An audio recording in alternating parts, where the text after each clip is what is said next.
They were built in the 1980s, when the U.S. and Venezuela were allies. Now, those same F-16, rusting but still lethal, are buzzing American warships like ghosts of a forgotten era. Why? Because in the Caribbean, presence is power. With sanctions choking its air force, Venezuela's last play is psychological. A dare, a bluff, a desperate bid to say, we're still here. But Washington isn't blinking.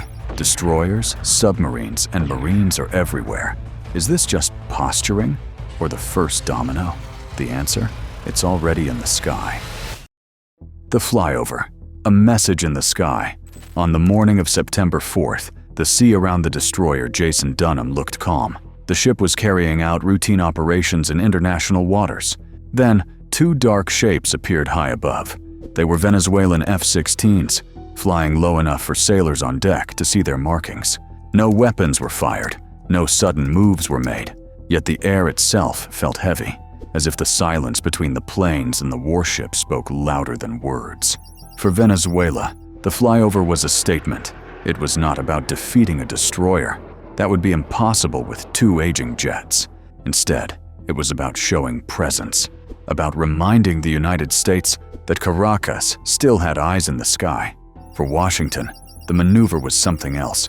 It was seen as a provocation, a way of testing boundaries and perhaps probing for a reaction.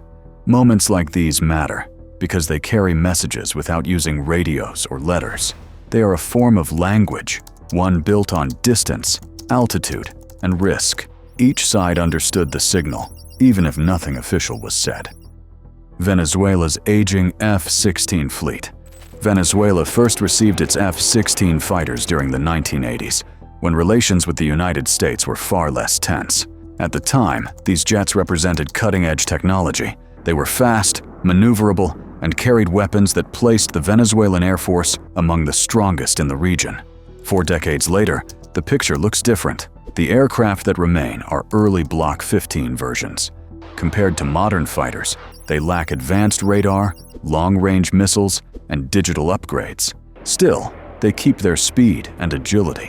When they fly close to a target, even without modern systems, they send a clear message of defiance. Venezuela originally bought 24 jets. Years of sanctions, shortages of parts, and limits on maintenance have reduced that number. Experts believe that only about a dozen are truly ready to fly at any given time. Some days, more can be seen in the air. Some days, fewer. But the force remains small. Their weapons are also limited. The F-16S can carry short-range air-to-air missiles designed for close fights. For ground attacks, they rely on unguided bombs and rockets, requiring pilots to get very near the target. This makes them symbols more than frontline tools. The other side of the hangar, Venezuela's SU30s. While the F-16s remain the most visible aircraft, Venezuela also operates a smaller group of Russian-built Su-30 fighters.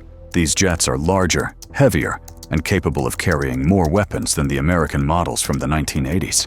On paper, the Su-30 gives Venezuela a modern edge with its long-range missiles and stronger engines. But there is a problem. Keeping these aircraft fully ready has proven difficult. Spare parts are harder to find, maintenance cycles are long, and not all airframes are in reliable condition.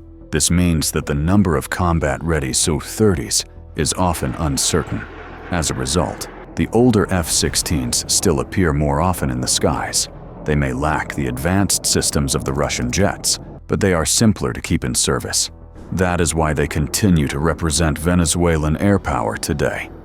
Washington's warning, drawing the line. Soon after the Venezuelan jets passed near the Jason Dunham, the Pentagon released a statement. The words were sharp and chosen with care. Washington stressed that the destroyer was operating in international waters, fully within its rights. The message to Caracas was simple. Do not try to block, distract, or threaten American forces at sea. Such language carries weight. It signals that the United States will not accept any attempt to blur maritime boundaries. It also shows that the flyover, while not violent, was taken seriously. In diplomacy, words can be weapons too. They set limits, define red lines, and remind rivals of consequences. For sailors aboard the destroyer, the statement was a reassurance. For Venezuelan leaders, it was a warning that their move had been seen and would not be ignored.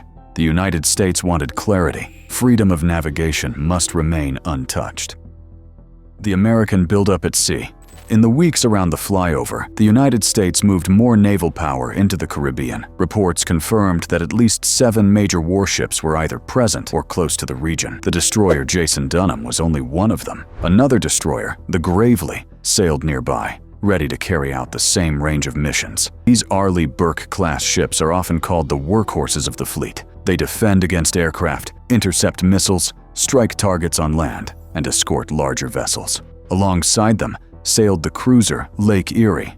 Cruisers are fewer in number today, but they remain valuable. They carry a heavier load of long-range missiles and provide extra layers of air defense. Having such a ship in the area adds depth to the American posture, ensuring that threats can be countered from multiple directions. There was also word of a nuclear-powered submarine in the Caribbean. Its exact location was never given, but its presence was quietly announced. Submarines like these move unseen, and their strike power can appear without warning. For rivals, that uncertainty is a warning in itself. Together, destroyers, cruisers, and submarines create a shield of steel and silence across the region.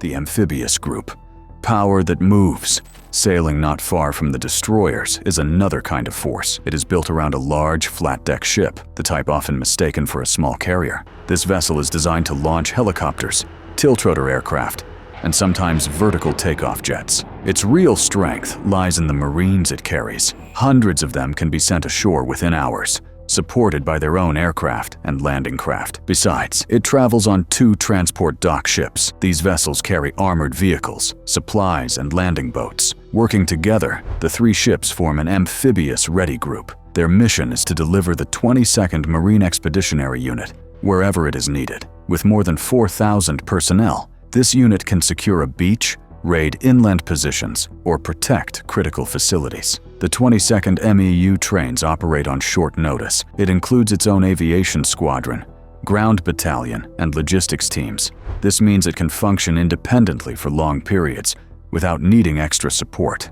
In the Caribbean, Marines from this unit have already carried out exercises, from flight operations to amphibious landings.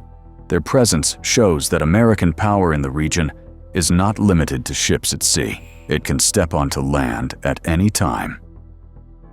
Puerto Rico, the silent stage. South of Puerto Rico, training fields and runways have become busy with activity. Here, the Marines from the 22nd MEU have been photographed launching helicopters, moving landing craft, and practicing missions that mirror real operations. The location is no accident. From Puerto Rico, they can reach the southern Caribbean quickly, placing them close to Venezuelan waters. The island also hosts American fighter jets that were recently redeployed to strengthen regional air cover. These aircraft extend the shield over the sea, ensuring that any hostile flight, like the F-16 flyover, can be met within minutes. For Washington, Puerto Rico serves as a forward base, a secure platform inside the Caribbean that supports both sea and air power.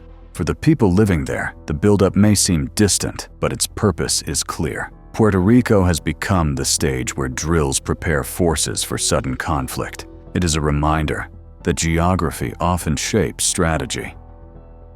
Signals and shadows, the balance of power. The encounter between 2 old Venezuelan fighters and an advanced American destroyer might look uneven, but the meaning is not measured in firepower alone. It is about signals. Venezuela used its F-16 to show that it still has wings in the sky and is willing to fly them close. The United States answered with silence on the water, but visible strength all around. Warships, Marines, submarines, and fighters now circle the region like layers of warning. Each side is speaking through movement.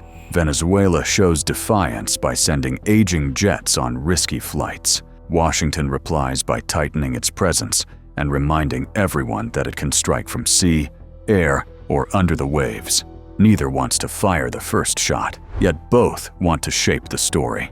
This creates a shadow game where every maneuver is studied. A low flight, a naval drill, a redeployment of jets all become messages. Power here is not only about weapons, but about perception. Both countries know that missteps could turn a signal into a clash. That is why the world is watching these skies and seas so closely. 2 Venezuelan F-16s flew low over calm waters, and an American destroyer looked up in silence. Nothing happened that day, yet the echo of that moment has carried far. It was more than a flyover. It was a reminder of how fragile balance can be when symbols clash at sea. The United States has shown it will not back away. Venezuela has shown it will not remain invisible.